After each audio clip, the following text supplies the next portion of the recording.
अनोखी कथाएं चैनल में आप सभी भक्तजनों का स्वागत है। हरे रामा हरे कृष्णा कृष्णा कृष्णा हरे हरे। आज हम सुनाएंगे भिक्षु गीता। श्रीमद् भागवत महापुराण के एकादश स्कंद में भिक्षु गीता प्राप्त है। इसमें भगवान श्री कृष्ण ने अपने परम सखा उद्धव जी को एक भिक्षु के प्राचीन आख्यान के माध्यम से मनोजय के उपाय समझाए। यदि दुर्जन लोग मन को क्षुब्ध करने वाले आचरण भी करें तो भी मुमुक्षु मनुष्य को उद्वेलित न होकर उन्हें पूर्ण क्षमा कर देना चाहिए, क्योंकि सुख अथवा दुख का कारण कोई और नहीं अपितु मन ही है। यही मोहासक्त मन जीव को कर्म बंधन में डालता है। इस मन का किसी भी प्रकार एकाग्र होकर भगवान में लग जाना ही परम योग है।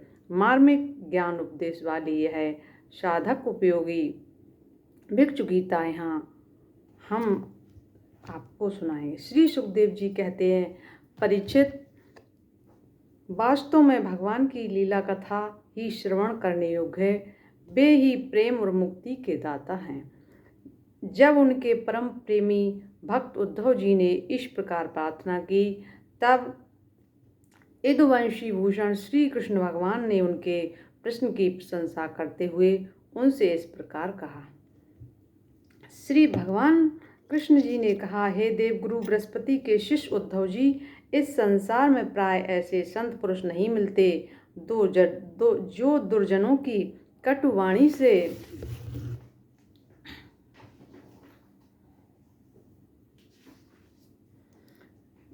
विदे हुए अपने हृदय को संभाल सकें।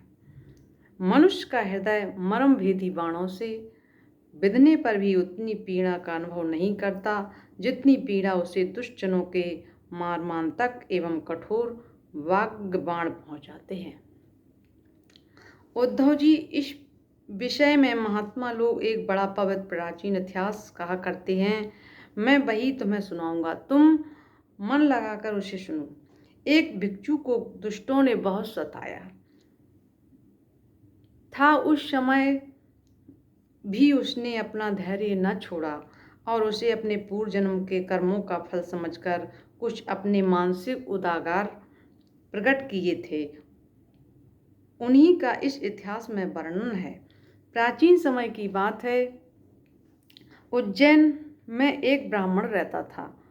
उसने खेती व्यापार आदि करके बहुत सा धन संपत्ति इकट्ठी कर ली थी।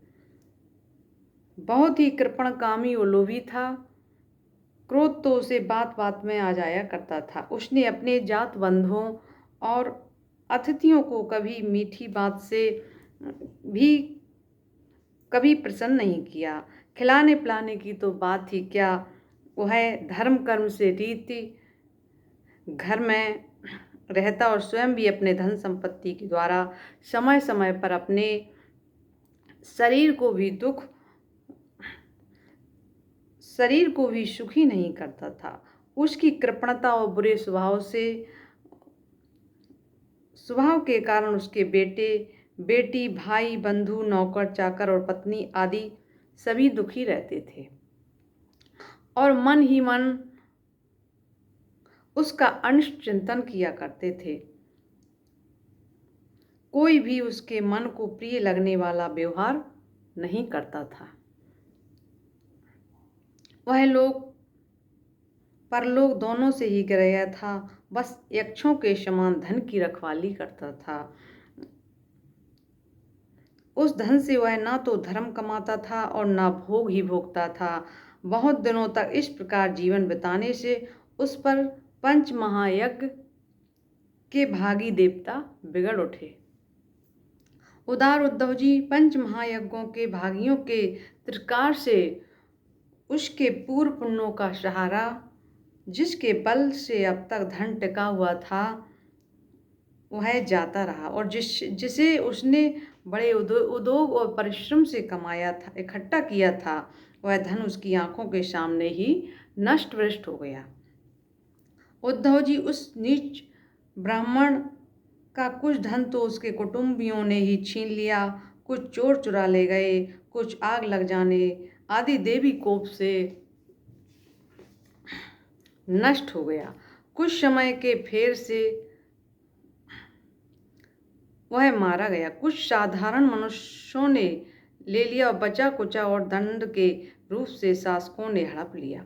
इस प्रकार उसकी सारी संपत्ति जाती रही। ना तो उसने धर्म ही कमाया और ना ही भोग भोगे। इधर उसके सगे संबंधियों ने भी उसकी ओर से मुंह मोड़ लिया। अब उसे बड़ी भयानक चिंता ने घेर लिया। धन के नाश से उसके हृदय में बड़ी जलन हुई। उसका मन खेद से भर गया। आंसुओं के कारण गला रुंध गया। परंतु इस तरह चिंता करते करते उसके मन में संसार के प्रति महान दुख, बुद्धि और उत्कंठ वैराग का उदय हो गया। अब वह ब्राह्मण मन ही मन कहने लगा, हाय हाय, बड़े खेद की बात है, मैंने इतने दिनों तक अपने को व्यर्थ ही इस प्रकार सताया। जिस धन के लिए मैंने सर तोड़ परिश्रम किया वह ना तो धर्म कर्म में लगा और ना मेरे सुख भोग के ही काम आया। प्राय देखा जाता है कि कृपण पुरुषों को धन से कभी सुख नहीं मिलता। इस लोक में तो वे धन कमाने और रक्षा की चिंता से जलते रहते हैं और मरने पर धर्म करने के कारण नरक में जाते हैं। मरने पर धर्म ना करने के कारण वह नरक में जाते हैं। जैसे थोड़ा सा भी कोढ़ सर्वांग सुंदर स्वरूप को बिगाड़ देता है, वैसे ही तनिक सा भी लोभ यशस्वियों के शुद्ध यश और गुणियों के प्रशंसनीय गुणों पर पानी फेर देता है। धन कमाने में कमा लेने पर उसको बढ़ाने रखने में एवं खर्च करने में तथा उसके नाश और उपभोग में जहाँ देखो वहीं निरंतर परिश्रम, भय, चिंता और भ्रम का ही सामना करना पड़ता है। चोरी, हिंसा, झूठ बोलना, दंभ, काम, क्रोध, गर्व, अहंकार, भेद बुद्धि, बैर, अविश्वास, स्पर्धा, लंपटता, जुआ और शराब, ये 15 अनर्थ मनुष्यों में धन के कारण ही माने गए हैं। इसलिए कल्याणकामी पुरुष को चाहिए कि स्वार्थ एवं परमार्थ के विरोधी अनर्थ नामधारी अनर्थ को दूर से ही छोड़ दें। भाई, बंधु, स्त्री, पुत्र, माता पिता, सगे संबंधी जो स्नेह बंधन से बंधकर बिल्कुल एक हुए रहते हैं, सब के सब कौड़ी के कारण इतने फट जाते हैं कि कौड़ी के कारण इतने फट जाते हैं कि तुरंत एक दूसरे के शत्रु बन जाते हैं। ये लोग थोड़े से धन के लिए भी क्षुब्ध और कुब्ध हो जाते हैं।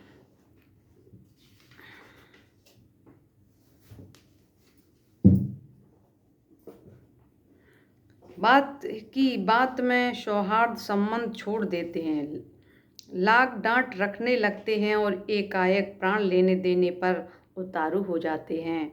यहाँ तक कि एक दूसरे का सर्वनाश कर डालते हैं।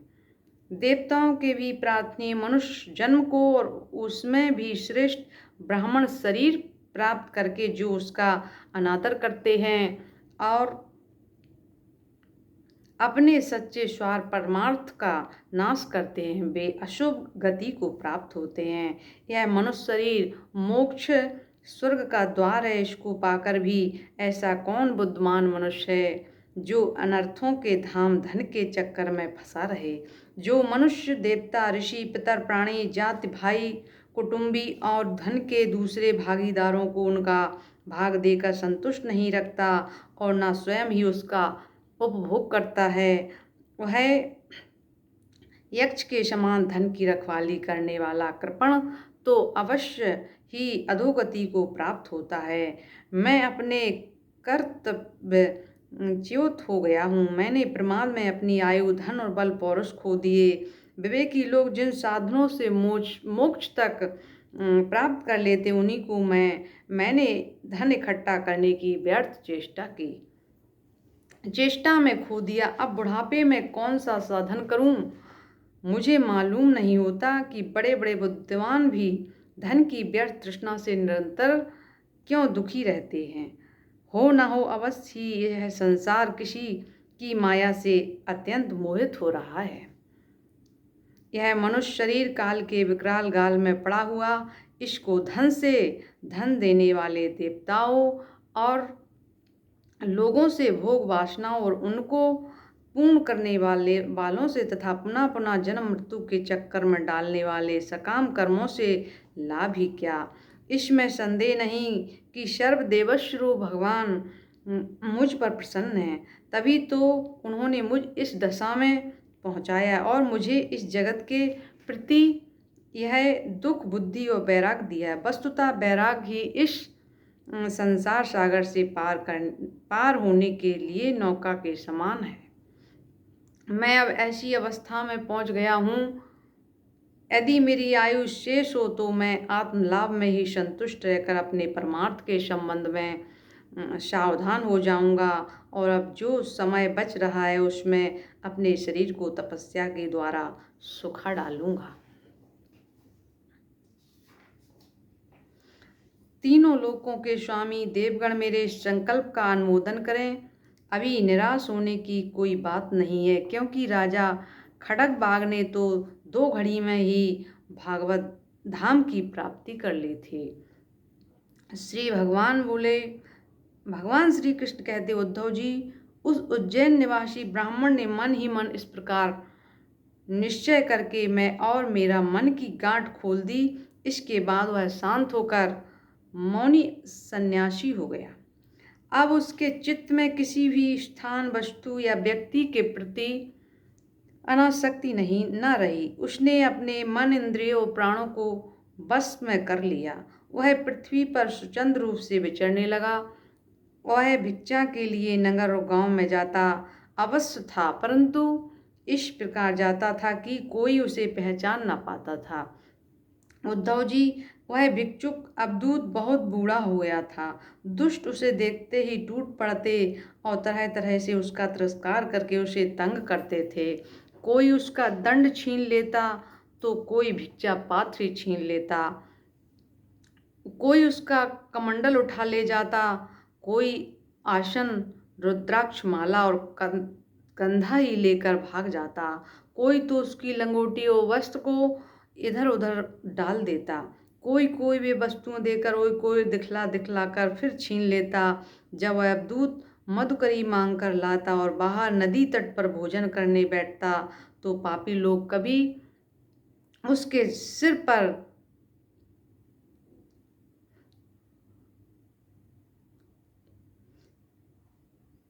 पत्थर मार देते तो कभी थूक देते थे। लोग उस मौनी अवधूत को तरह तरह से बोलने के लिए विवश करते थे और जब इस पर भी वह ना बोलता तो उसे पीटते थे। कोई उसे चोर कहकर डांटने डपटने लगता, कोई कहता इसे बांध लो और फिर उसे रस्सी से बांधने लगते। कोई उसका तिरस्कार करके इस प्रकार ताना कसते कि देखो देखो, अब इस कृपण ने धर्म का ढोंग रचा है। धन संपत्ति जाती रही, स्त्री पुत्रों ने घर से निकाल दिया, तब इसने भीख मांगने का रोजगार ले लिया। ओहो देखो तो सही, यह मोटा तगड़ा भिखारी धैर्य में बड़े भारी पर्वत के समान यह मौन रहकर अपना काम बनाना चाहता है।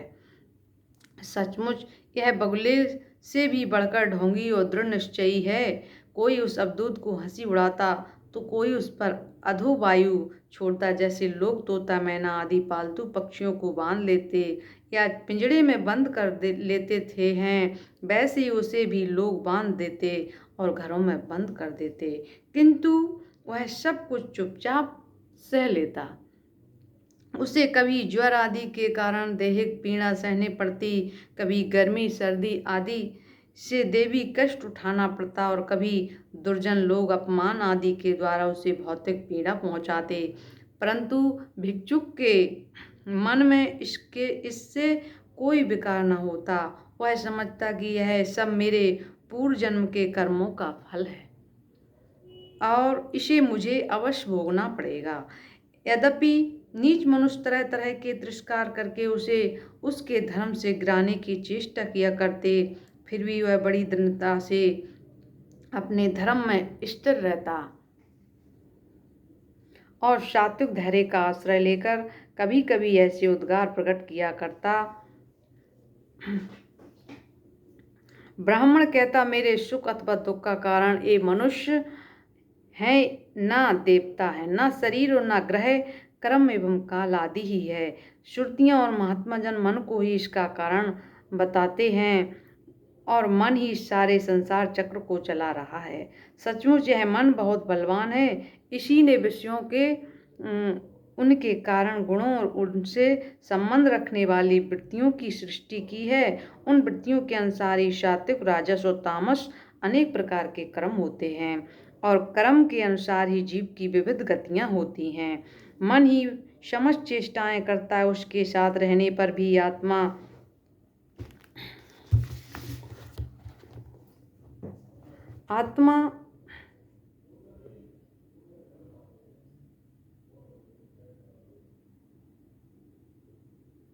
उसके साथ आत्मा निष्क्रिय ही है। वह ज्ञान शक्ति प्रधान है, मुझ जीव का सनातन सखा है और अपने अलुप्त ज्ञान से सब कुछ देखता रहता है। मन के द्वारा ही उसकी अभिव्यक्ति होती है। जब वह मन को स्वीकार करके उसके द्वारा विषयों को भोगता बन बैठता है, तब कर्मों के साथ आसक्ति होने के कारण वह उनसे बंध जाता है। दान, अपने धर्म का पालन, नियम एवं वेद अध्ययन, सत्कर्म और ब्रह्मचर्य आदि श्रेष्ठ व्रत, इस सब का अंतिम फल यही है कि मन एकाग्र हो जाए, भगवान में लग जाए। मन का समाहित हो जाना ही परम योग है। जिसका मन शांत है, समाहित है, उसे दान आदि समस्त सत्कर्मों का फल प्राप्त हो चुका है। अब उनसे कुछ लेना बाकी नहीं है। और जिसका मन चंचल है अथवा आलस से अभिभूत हो रहा है, उसका इन दान आदि शुभ कर्मों से अब तक कोई लाभ नहीं हुआ।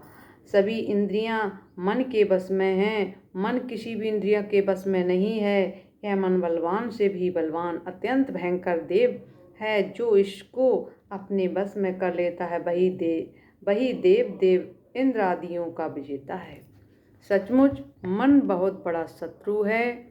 इसका आक्रमण असह्य है। यह बाहरी शरीर को ही नहीं, हृदय आदि मन स्थानों को भी भेदता रहता है। इसे जीतना बहुत ही कठिन है। मनुष्य को चाहिए कि सबसे पहले इसी शत्रु पर विजय प्राप्त करे, परंतु होता यह है कि मूर्ख लोग तो इसे तो जीतने का प्रयत्न करते नहीं, दूसरे मनुष्यों से झूठ मूठ झगड़ा बखेड़ा करते रहते हैं और इस जगत के लोगों को ही मित्र, शत्रु, उदासीन बना लेते हैं। साधारणतः मनुष्यों की बुद्धि अंधी हो रही है, तभी तो वो इस मन कल्पित शरीर को मैं और मेरा मान बैठते हैं और फिर इसी भ्रम के फंदे में फंस जाते हैं कि यह मैं हूँ और यह दूसरा। इसका परिणाम यह होता है कि वे इस अनंत अज्ञान अंधकार में ही भटकते रहते हैं। यदि मान लें कि मनुष्य की सुख दुख का कारण है, तो भी उनसे आत्मा का क्या संबंध, क्योंकि सुख दुख पहुंचाने वाला भी मिट्टी का शरीर है और भोगने वाला भी कभी भोजन आदि के समय यदि अपने दांतों से ही अपनी जीभ कट जाए और उसे पीड़ा होने लगे तो मनुष्य किस पर क्रोध करेगा। यदि ऐसा मान ले कि देवता ही दुख के कारण हैं, तो भी इस दुख से आत्मा की क्या हानि, क्योंकि यदि दुख के कारण देवता हैं तो इंद्र अभिमानी देवताओं के रूप में उनके भोक्ता भी तो वे ही हैं और देवता सभी शरीरों में एक हैं। जो देवता एक शरीर में हैं, वे ही दूसरे में भी हैं। ऐसी दशा में यदि अपने ही शरीर के किसी एक अंग से दूसरे अंग को चोट लग जाए तो भला किस पर क्रोध किया जाए। यदि ऐसा माने कि आत्मा ही सुख दुख का कारण है, तो वह तो अपना आप ही है, कोई दूसरा नहीं, क्योंकि आत्मा से भिन्न कुछ और है ही नहीं। यदि दूसरा कुछ प्रतीत होता है तो वह मिथ्या है, इसलिए न सुख है न दुख, फिर क्रोध कैसा, क्रोध का निमित्त ही क्या। यदि ग्रहों को सुख दुख का निमित्त माने तो उनसे भी अजन्मा आत्मा का क्या हानि। उनका प्रभाव भी जन्म मृत्युशील शरीर पर ही होता है। ग्रहों की पीड़ा तो उनका प्रभाव ग्रहण करने वाले शरीर को ही होती है और आत्मा उन ग्रहों शरीर से सर्वथा परे है। तब भला वह किस पर क्रोध करे। यदि कर्मों को सुख दुख का कारण माने तो उनसे आत्मा का क्या प्रयोजन, क्योंकि वे तो पदार्थ के जड़ और चेतन उभय रूप होने पर ही हो सकते हैं। जो वस्तु विकार युक्त और अपना हिताहित जानने वाली होती है उसी से कर्म हो सकते, अतः वह विकार युक्त होने के कारण जड़ होनी चाहिए और हिताहित का ज्ञान रखने के कारण चेतन, किंतु देह को तो अचेतन और उसमें पक्षी रूप से रहने वाले आत्मा सर्वदा निर्विकार और साक्षी मात्र है। इस प्रकार कर्मों का तो कोई आधार ही सिद्ध नहीं होता, फिर क्रोध किस पर करें।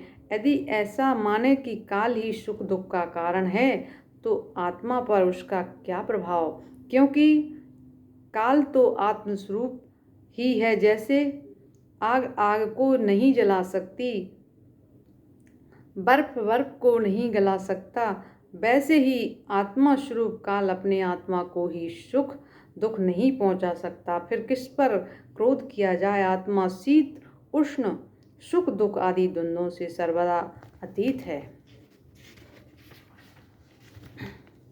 आत्मा प्रकृति के स्वरूप धर्म कार्य लेश संबंध और गंध से भी रहित है। उसे कभी कहीं किसी के द्वारा किसी भी प्रकार से द्वंद्व का स्पर्श ही नहीं होता। वह तो जन्म मृत्यु के चक्र में भटकने वाले अहंकार को ही होता है। जो इस बात को जान लेता है वह फिर किसी भी भय के निमित्त से भयभीत नहीं होता। बड़े बड़े प्राचीन ऋषि मुनियों ने परमात्मा निष्ठ का आश्रय ग्रहण किया है। मैं भी इसी का आश्रय ग्रहण करूँगा और मुक्ति तथा प्रेम के दाता भगवान के चरण कमलों की सेवा के द्वारा ही इस दुरंत अज्ञान सागर को अनायासी पार कर लूँगा। भगवान श्री कृष्ण कहते, उद्धव जी, उस ब्राह्मण का धन क्या नष्ट हुआ, उसका सारा क्लेश ही दूर हो गया। अब वह संसार से विरक्त हो गया था और संन्यास लेकर पृथ्वी में स्वच्छंद विचर रहा था। यद्यपि दुष्टों ने उसे बहुत सताया, फिर भी वह अपने धर्म में अटल रहा, तनिक भी विचलित न हुआ। उस समय वह मौनी अवधूत मन ही मन इस प्रकार गीत गाया करता था, इस संसार में मनुष्यों को कोई दूसरा सुख या दुख नहीं देता, यह तो उसके चित्त का भ्रम मात्र है। यह सारा संसार उसके भीतर मित्र उदासीन और शत्रु के भेद अज्ञान कल्पित हैं। इसलिए प्यारे उद्धव, अपनी वृत्तियों को मुझ में तन्मय कर दो और इस प्रकार अपनी सारी शक्ति लगाकर मन को वश में कर लो और फिर मुझ में ही नित्य युक्त होकर स्थित हो जाओ। बस सारे योग साधन का इतना ही सार संग्रह है। यह भिक्षुक गीता क्या है? मूर्तिमान ब्रह्म ज्ञान निष्ठा ही है। जो पुरुष एकाग्र चित्त से इसे सुनता और धारण करता है वह कभी सुख दुख आदि द्वंद्वों के बस में नहीं होता।